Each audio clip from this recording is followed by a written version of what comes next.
بسم اللہ الرحمن الرحیم۔ السلام علیکم ورحمۃ اللہ وبرکاتہ۔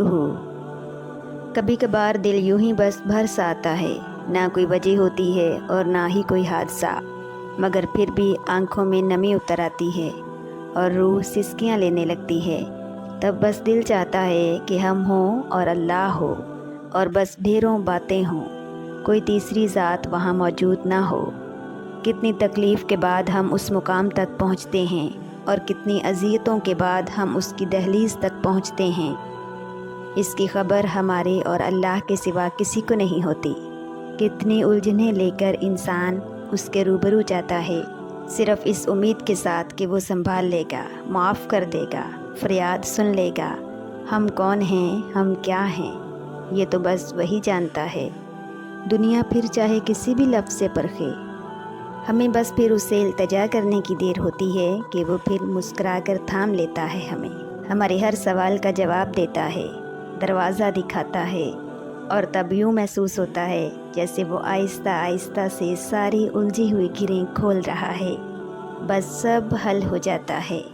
کبھی اللہ کے فیصلوں پہ سوال مت اٹھاؤ کہ یہ کیوں کیا، وہ کیوں کیا، میں ہی کیوں، میرے ساتھ ہی ایسا کیوں۔ کبھی اس کی حکمتوں کو شک کی نگاہ سے نہ دیکھو، کیونکہ اس کی حکمتیں تمہاری سوچ سے کہیں زیادہ وسیع ہیں، اور تمہارے انتخاب سے کہیں زیادہ بہتر بھی۔ اور جب تم ایمان رکھتے ہو تو تم ان چیزوں پر بھی یقین رکھتے ہو جنہیں دوسرے نہیں دیکھ پاتے، جنہیں تم معجزے کہتے ہو، جنہیں تم اللہ کی مدد کہتے ہو۔ اور جب تم یہ گمان رکھتے ہو اور یہ یقین رکھتے ہو کہ اللہ تمہاری ان ذرائع سے مدد کرے گا جن سے کوئی واقف نہیں، یہاں تک کہ تم بھی نہیں، تو پھر واقعی معجزے وہاں سے ہوتے ہیں کہ انسانی آنکھ اور سوچ دھنگ رہ جاتی ہے۔ پھر انسان کو اس کا یقین ہی اللہ تک لے جاتا ہے، جس کے ایک اشارے پہ چاند 2 ٹکڑوں میں تقسیم ہو گیا، جس کے ایک حکم پہ سمندر 2 حصوں میں بٹ گیا۔ اس کے اختیارات کی نہ تم کو خبر ہے اور نہ ہی ذرا برابر بھی علم ہے۔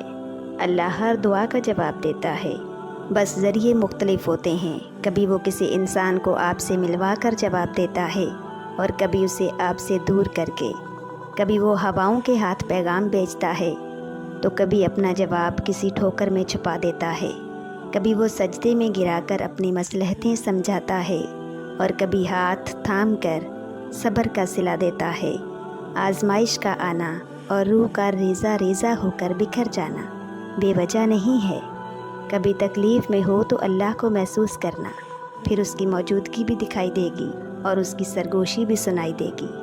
تڑپ دل میں وہ تب ہی اتارتا ہے جب وہ تمہیں یاد کرتا ہے، پھر تب وہ چاہتا ہے تم اس سے بات کرو، اسے اپنی کیفیات سناؤ، اپنی ساری پریشانیاں اس کی دہلیز پہ چھوڑاؤ، ہر فیصلہ اس کے سپرد کراؤ، تاکہ بس تم اور اللہ رہ جاؤ۔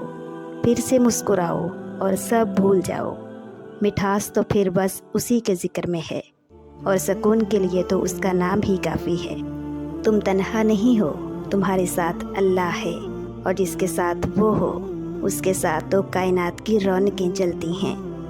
ہم اللہ کی طاقتوں کو پتہ نہیں کیوں اتنا انڈر اسٹیمیٹ کرتے ہیں، نہ جانے کیوں ہم نصیب سے اور دعا کے قبول نہ ہونے سے اتنا خوف کھاتے ہیں۔